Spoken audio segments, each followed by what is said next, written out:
You are not the only one. I will always be with you. 김종현의 내가 목사다. 안녕하십니까. 내가 목사다. 김종현 목사입니다. 얼마 전에 불교 신자인 어떤 사업가를 만났어요. 이런저런 이야기하던 중에 자기 딸이 초등학교 4학년인데 교회를 다닌다고 해요. 그리고 자기 아내도 교회를 다닌다고 하면서 이런저런 이야기를 하더라고요. 그러면서 자기는 교회에 헌금을 내는 것에 대해서 크게 심각하게 생각하지 않는다. 그런데 왜 11조를 이렇게 강조하냐라고 하는 이야기를 저에게 꺼내면서 이제 이야기가 시작이 됐죠. 자기 딸이 주일학교를 다니는데 자기는 그 딸에게 1,000원짜리를 들려서 헌금을 보낸다는 거예요. 그러니까 한 달에 4,000원을 헌금을 보내는데 그 딸아이는 가서 간식도 먹고 달란트 잔치도 하고 뭘 배우기도 하고 뭘 받아오는 게 많다는 거죠. 그러니까 자기 딸은 적어도 주는 것보다 받는 게 많은데 왜 많은 교회들은 11조를 그렇게 강요하고 돈을 그렇게 내라고 하느냐라고 하는 이야기를 하면서 불편하다 이렇게 얘기를 하는 것을 제가 들었습니다. 물론 그렇게 해서 교회가 배를 불리고 또 그 교회에 들어오는 그 헌금으로 여러 가지 사역하는 것보다도 목사가 그 돈을 욕심내는 경우가 있기에 아마 그런 일이 일어나지 않는가라고 하는 생각을 하고요. 제가 얼마 전에도 교회 정말 이제 헌금 이야기 안 했으면 좋겠다 이런 이야기도 했고 교회가 정말로 나쁜가? 그럼 교회는 정말 나쁜가? 이런 고민도 제가 또 했어요. 그러면 교회는 없어져야 될 존재인가? 아니면 우리가 더 많아져야 될 존재인가? 엊그저께 어떤 통계를 보니까 맥도날드보다 교회가 많다고 치킨집이 더 많고 치킨집보다 교회가 더 많다고 하는 어떤 이런 통계를 봤어요. 맞습니다. 한국의 교회가 5만 개, 7만 개 정도라고 하는 이야기를 들었는데요. 어느 종사자도 7만 개 되지는 않겠죠. 한국에 단일 매장이라고 표현하기 좀 그렇다. 단일 업종으로 7만 개가 있는 곳이 아마 드물지 않을까 싶어요. 그렇게 많다고 하는 미용실도 7만 개가 안 될 거고요. 또 옷가게가 7만 개가 될 수도 있겠지만 그래도 어쨌든 교회는 너무 많아요. 교회는 많고 자, 이 교회가 왜 많아질까요? 저는 교회는 많아야 된다라고 주장했던 사람 중에 한 사람입니다. 왜냐하면 교회를 시작하면 그러니까 예배 모임을 시작하게 되면 어쨌든지 간에 한 사람이라도 더 모으기 위해서 한 사람이라도 더 복음을 전하기 위해서 목사가 열심을 하거든요. 그러니까 이런 것 같은 거죠. 꼭 이거라고 얘기하긴 그렇지만 보험회사 들어가면 초창기에 보험 시작할 때 어떻게 합니까? 열심히 하잖아요. 가족들에게도 하고 어디에게도 하고 뭐 보험 든 사람들 깨가지고 이쪽으로 돌리기도 하고 엄청 열심히 하지 않습니까? 저는 그렇게 새로 생긴 교회가 전도의 열심일 거다라고 하는 믿음이 있어요. 그러니까 교회를 키우기 위함이 아니라 전도의 열심일 거다라고 하는 믿음인 거죠. 그래서 교회는 많아지면 우리나라에 예를 들어서 교회가 500만 개가 있어요. 예를 들면 그러면 한 교회에 10명씩만 있으면 5천만 명이 다 예수를 믿는다 보다는 이제 교회를 다 다니는 게 되는 거죠. 5천만 명 숫자로만 따지면. 근데 그런 물론 도식은 아닐지라도 저는 그렇게 교회가 좀 많아져야 된다고 하는 생각인데 이렇게 교회가 많아지다 보니까 또 많잖아요. 사실 되게 많아요. 많다 보니까 뭐라고 할까요? 나쁜 일이 많이 생겨요. 교회가 목사들로 인해서 욕을 먹고 있고 또 그 목사들이 하는 일로 인해서 욕을 먹고 있는데 교인들은 그걸 모르고 우리 목사님이 영적으로 대단한 목사님이고 어느 교회 이야기를 들어보니까 우리나라의 유일한 영적인 목사님? 이렇게 표현을 하는 교회가 있더라고요. 도대체 그 목사님을 어떻게 하는지 요즘은 모르겠습니다만 예전에는 눈 안수를 해서 이렇게 병도 낫게 하고 했다는 이야기를 들었어요. 무언가 교회가 크기 위해서는 그런 기적 같은 게 좀 있어야 되나 봐요. 미국에도 이 돈 욕심이 많은 그런 목사들이 엄청 많잖아요. 전용기를 타고 다니는 목사도 많고요. 그리고 어마어마하게 호화 생활을 하는 목사들도 있어요. 그런데 그러면 김종현 목사 당신은 돈을 안 좋아하냐? 아니요, 저도 돈 좋아해요. 저는 돈이 많았으면 좋겠어요. 저는 돈이 엄청 많았으면 좋겠어요. 이렇게 생각하는 사람이에요. 나 돈 많았으면 좋겠어요. 그런데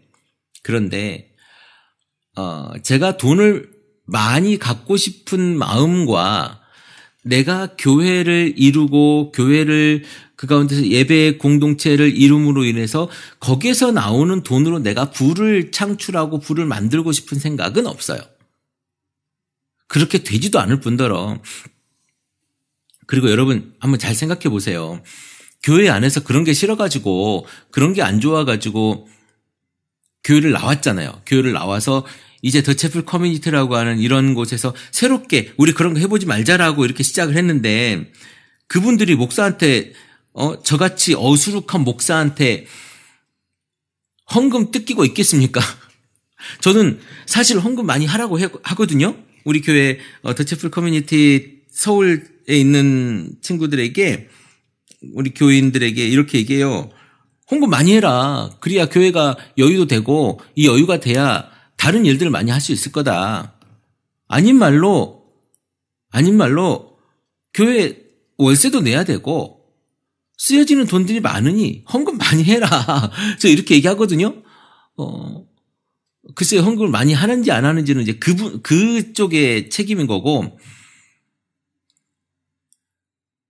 없는 사람에게 제가 짜서 마음에 부담을 주고 죄책감을 주고 해서 교회가 성장하는 모습을 하고자 하는 것이 아니라 헌금은 공동체가 유지되기 위해서는 아주 필수 불가결한 것이다라고 하는 이야기를 하는 겁니다. 하나님께 드려지는 우리의 마음이 기본 베이스지만 그 마음과 또 그런 신앙 고백 속에서 나오는 그 물질은 교회를 위해 사용되어지는 거죠. 우리가 이런 부분들에 대해서 너무 터부시하면 안 돼요. 아주 필요한 거예요. 너무나도 필요한 거죠. 교회 안에서 돈을 터부시하면 안 돼요. 돈은 선하지도 악하지도 않은 거예요. 돈 그 자체로는. 그것을 어떻게 사용하느냐에 따라서 그 돈이 선하게 사용되어지느냐 악하게 사용되어지느냐가 달라지는 거죠. 그런데 목사도 사람인데 돈을 얼마나 좋아하겠습니까? 근데 이 돈을 사랑하는 것, 이것이 일만하게 뿌리라고 하잖아요. 적어도 지금 대한민국의 교회는 돈을 너무 사랑해. 너무너무 사랑해요. 아니 사실은 교회가 사랑한다기보다도 그 욕심쟁이들이 있어요. 교회 안에 아주 욕심쟁이들이 있어. 완전 너무 지저분한 욕심쟁이들이 있어서 그러니까 이런 것 같아요. 우리가 정치를 하는 사람들이라든가 아니면 무슨 좋은 일을 하는 사람들이라고 하는 이런 데를 보면 그래 내가 이거 할 거야. 이렇게 좋은 일을 하고 있지 않아? 그런데 보면 거기에 관심이 있는 게 아니라 그걸 통해서 내가 후원금을 많이 받고 싶은 거죠. 이런 모습들이 우리 교회 안에서 보여지는 거예요. 그러니까 너무 세상 사람들이 그걸 안 보이겠어요? 목사인 우리도 보이는데 그리고 목사가 무슨 얼마나 큰 벼슬이라고 그것을 그렇게 얘기합니까? 그저 우리 목사는요, 교회에 이제 여러분들 장로 있잖아요, 장로. 장로라고 하는 개념이, 꼭 교회적인 개념이 아니고 예전에도, 이스라엘이나 그런 근동, 팔레스타인 요 지역에 보면은, 예전에 우리 구약에 나오는 그 이야기들 속에도 뭐가 있냐면 동네 입구에 앉아있는 노인들이 있어요. 요즘에도 아마 그런 것들이 가끔씩 팔레스타인이나 이쪽에 문화들을 보면 나오는데 동네 입구에 앉아있는 그 할아버지 노인네들이 있거든요. 이 사람들이 장로예요. 그러니까 어른 대우 받는 사람들. 동네에서 어른 대우 받고 존경받는 사람들을 보통 장로라고 하죠. 그러니까 교회 안에서 신앙으로서 아니면 또 여러 가지 인격으로서 나이도 그렇고 어른 대접을 해주는 사람을 장로라고 이야기합니다. 그걸 요즘에 이제 뭐 투표하고 하는 이런 절차가 있긴 하지만 어찌되었든지 간에 그 투표라고 하는 절차는 모든 사람의 동의를 거치자라고 하는 이런 부분으로 아마 투표를 하는 것 같아요. 우리 교단 같은 경우는 그런 어떤 장로가 없으니까 저는 그렇게 하지 않지만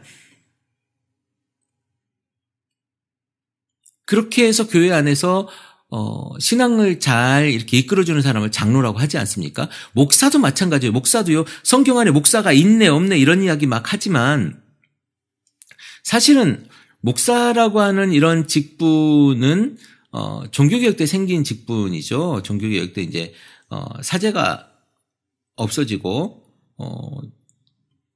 목사라고 하는 직분이 생겼죠.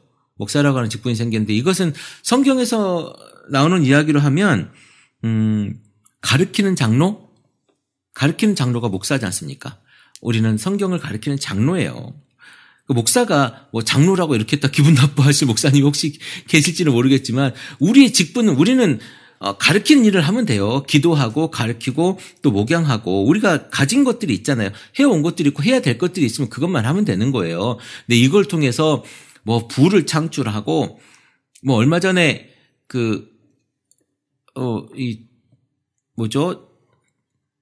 예전 삼일교회 전 담임 목사님하고 삼일교회하고 돈을 주니 많이 또 내놔라 뭐 이렇게 소송이 또 했다고 하는 이야기도 들었는데 목사들이 돈에 너무 관심 가지 않았으면 좋겠어요. 돈은 내가 달라고 하지 않아도 교인들이 우리 목사님이 필요하면 또 줘요. 그렇지 않겠습니까? 제가 아는 구로 같아요. 거기 매번 얘기하는 그 Y 교회에 그 Y 목사님은 사례비를 안 받는다 그래요. 그리고 용돈을 받는답니다. 교인들한테 용돈을 받는데 그 용돈이 어마어마하다고 해요. 여러분, 우리가 돈에서만 좀 깨끗해지잖아요? 돈만 좀 깨끗해지면 세상 사람들한테 크게 욕먹을 일 없습니다. 돈하고 여자, 목사한테 돈하고 여자만 좀 깨끗해지면 물론 요즘 여자 목사님들 많기 때문에 또 뭐 여자 이야기 한다고 뭐 이렇게 편향적으로 얘기하실지 모르겠지만 대체적으로 뭐 여자 목사님들은 남자 관계가 뭐 이렇게 잘 안 나타나니까 잘 모르지만 남자 목사님들은 또 따르는 여자들이 있잖아요. 그러면 안 된다라고 하는 거죠. 제가 목회를 시작할 때 선배 목사님들이 목사는 돈하고 여자만 깨끗하면 웬만하면 잘할 수 있어 라고 했던 말씀이 생각이 나요. 그렇다고 해서 지금 이 돈 얘기가 사실 이것이 적용되는 교회가요. 우리나라 교회의 10%도 안 됩니다. 그러니까 7만 교회가 있다고 하는데 이 7만 개 교회 중에 7천 개 교회도 아니에요. 나머지 90% 교회는요. 이런 걸 하고 싶어도 할 수가 없어요. 돈이 없는 걸. 교인 수가 30명, 20명, 뭐 10명, 어떤 데 5명, 어떤 데는 목사하고 사모님만 이런 교회가 얼마나 많은 줄 아십니까? 어마어마하게 많아요. 목사들이 다 욕먹을 게 아니라 정말 몇몇 10%도 안 되겠죠. 10%가 다 그렇겠습니까? 10%라고 해도 7천 개 교회인데 이 7천 개도 아니에요. 정말로 몇백 개 교회가 그러는데 이런 것 때문에 우리가 다 욕먹는 거예요. 근데 목사들만 욕먹으면 끝입니까? 그 안에 있는 성도들, 아니 여러분들이 그렇게 사랑하는 우리 예수님 하나님이 욕먹는 거예요. 이거 누가 하는 거예요? 목사가 다 하는 건가요? 목사가 그 지랄하고 나가가지고 그렇게 해놓은 그 교회, 그거를 또 잘했다고 쫓아다니는 또 그 부류가 있어요. 그 저 위에 또 서울에 그 제자 무슨 뭐 교회 있어요. 그 담임 목사님의 이야기도 그렇고 분명히 말도 안 되는 이야기예요. 이번에 평양노회 여러분 유명한 거 아시죠? 그 성추행 하셨던 그 목사님. 그 교회도 아니 그렇게 나가가지고 홍대 앞에 그렇게 교회를, 아니 우리 교회 교인보다 많아요. 그냥 쫓겨나가지고 나가서 교회를 했는데 우리 교회 교인보다 많아요. 쫓아나간 거죠. 쫓아나가서 그 교회에 같이 간 거죠. 우리 목사님 하나님께서 심판하셨으니까 이제 괜찮다고. 이건 사람이 할 게 아니라 하나님께서 하신 거라고. 이게 무슨, 제가 뭐 교계 사정을 잘 모르기 때문에 몇몇 목사님 이야기만 아는 거예요. 거기도 누구 잘못이에요? 우리 잘못이에요, 우리 잘못. 목사들의 문제 심각하게 있죠. 그러면 그 목사들의 문제를 정확하게 세상적으로 이야기해 줘야 되는 건 성도들의 몫이라니까요. 그게 안 되는데 어찌 이것이 해결이 되겠습니까? 저는 별로 아는 게 많이 없는 사람이라서 많은 이야기를 못하지만 저는 딱 하나는 이야기할 수 있을 것 같아요. 우리가 성경에서 너무 많이 떠나 있다. 조금씩 더 성경으로 가자. 조금만 더 성경으로 돌아가자. 조금만 더 성경을 보자. 그리고 조금만 더 성경을 보되 글씨만 보지 말자. 우리나라 여러분 그 문자적으로 성경을 해석하는 분들이 되게 많아요. 그리고 그게 되게 쉽거든요. 다른 거 생각 안 하고 그냥 글씨대로만 하면 되니까. 얼마나 쉬워요. 이거 하지 말아라. 제가 저번 주에 술 취하지 말라. 이는 방탕한 것이니 오직 성령으로 충만함을 받으라. 우리 에베소 5장 저번 주 설교했거든요. 자, 이 문장 한 문장만 보면 여러분 무슨 생각을 하십니까? 찔리는 분들 계실 텐데 술 취하지 말라의 방점이 찍혀 있는 게 아니에요. 술 취하지 말라 이건 방탕한 것이니까 어떻게 해라? 오직 성령으로 충만함을 받으라. 성령으로 충만함을 받으라의 목적이 있는 거예요. 이 구절의 목적은. 근데 술 취하지 말라의 목적을 치워놓고 술 먹지 않는 것에 너무 큰 비중을, 물론 술 먹지 않는 우리나라의 그 기독교의 전통은 굉장히 좋은 전통이죠. 제가 부정하거나 부인하지 않습니다. 그럼에도 불구하고 우리나라는 그것이 믿음과 믿지 않음의 기준인 것처럼 얘기를 한단 말이에요. 이렇게 문자적으로 해석을 하니까 성경을 자꾸 왜곡하는 거예요. 자꾸 왜곡하고 자꾸 이상한 얘기하고 술 취하지 말라 이는 방탕한 것이 오직 성령으로 충만함을 받으라. 근데 성령으로 충만함을 받는 건데 어떻게 하는 것이 충만함을 받는 거냐? 시와 찬송과 신령한 노래들로 서로 화답하고 너희 마음을 주께 노래하며 찬송하며 범사에 우리 주 예수 그리스도의 이름으로 항상 아버지 하나님께 감사하며 그리스도를 경외함으로 피차 복종하라. 이것이 성령의 충만함을 받는 우리의 삶의 모습이라는 거예요. 그런데 술 취하지 말라 이 말에 그 뒤에 이야기가 싹 죽어버린 거 아무것도 없는 거예요. 성경이 이게 아니잖아요. 아다르고 어다른 수준이 아니에요. 그건 완전히 성경을 뒤집어 버리는 거거든요. 조금 더 성경을 또 공부하고 묵상하고 해석하고 좀 보자고요. 그러면 이런 일 없어요. 우리가 좀 너무 무식해서 그래. 우리가 너무 무식한 거예요. 성경을 너무 몰라. 그러니까 무식한 목사들이 하는 이야기에 아멘 하고 있는 거란 말이죠. 우리가 좀 공부합시다. 우리가 좀 더 성경을 보고 요 책 얼마나 많이 나왔습니까? 요즘에 제가 얼핏 보니까 잘못 해석되어지는 성경 구절 뭐 이렇게 해가지고 책도 좀 얇게 나온 것 같은데요. 그런 것도 좀 사서 보시고 그리고 거꾸로 읽는 신약성서라고 하는 이런 책도 좀 사서 보시고 참 좋은 책들 얼마나 많이 나왔습니까? 꼭 그 기도와 영성, 뭐 영으로 이런 거 말고 그런 것도 물론 중요하지만요. 그런 것도 우리가 다시 한번 봐야 되는 것이지만 정말 성경에 대한 이 배경 이야기도 이런 것도 좀 공부하시고 그래서 조금 더 우리가 하나님께로 가까이 가고 성경으로 좀 더 우리가 깊이 들어가고 이걸 해야죠. 참 제가 너무 흥분한 것 같은데요. 그런 게 안 되니까 장로가 하나님께 영광을 돌린다 하면서 그런 말도 안 되는 미친 짓을 하고 다니는 거죠. 이번에 황 장로님께서 미친 짓 하나 했잖아요. 우리 이렇게 기독교의 이름으로 그러지 말자고. 이제 우리가 성경을 조금 더 알잖아요. 그러면 가만히 있을 수 없어요. 성경을 조금만 더 공부하잖아요. 그러면 내가 가만히 앉아서 기도만 할 수 없다니까요.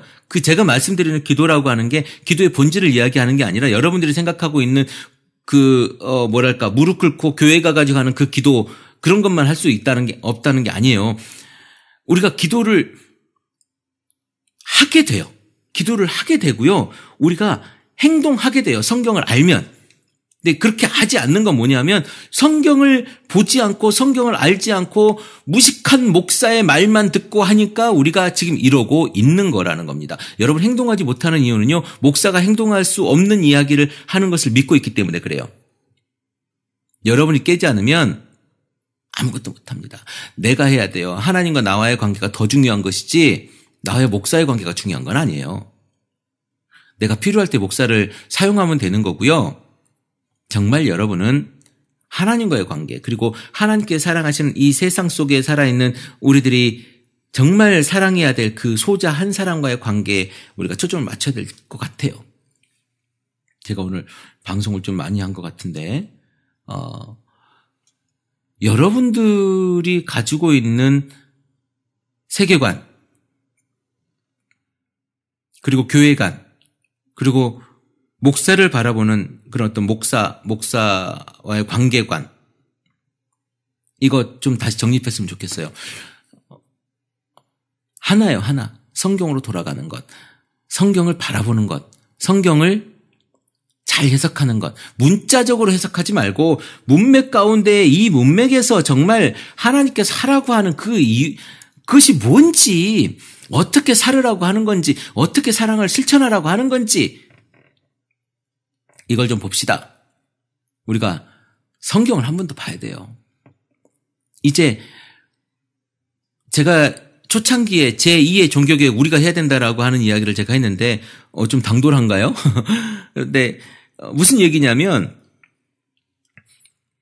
마틴 루터가 종교개혁을 했잖아요. 종교개혁을 시작했고 나름 이제 그때 종교개혁을 성공했죠. 그 전에도 계속 있었지만 실패한 사람들이 많았는데 마틴 루터는 종교개혁을 성공했어요.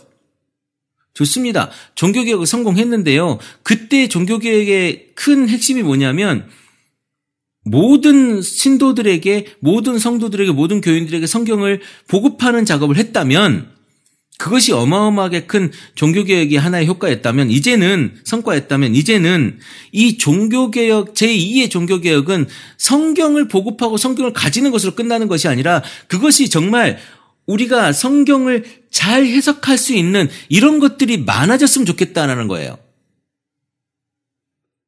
그렇지 않으면 우리가 자꾸 이상한 목사들에게, 이상한 말을 하는 목사들에게 이상하게 끌리는 신앙생활을 하게 되는 거예요. 그러니까 신천지가 생기는 거고, 그러니까 이상한 이런 사이비 종교들, 이단 종교들이 판칠 수밖에 없는 거예요. 무식하니까. 그게 제가 예전에 그 JMS에 있던 어떤 분을 만났는데 거기 기획국, 그러니까 그 신학 서적을 만들고 우리가 보기에는 말도 안 되는 것 같잖아요. 그거 나름 우리나라의 지성들이 만들어낸 책이에요. 그 사람들이 머리가 없어서 거기에 가서 그랬겠습니까? 아니요. 정말 제대로 신학을 해석할 수 있는 형편이 안 돼 있었을 거고요.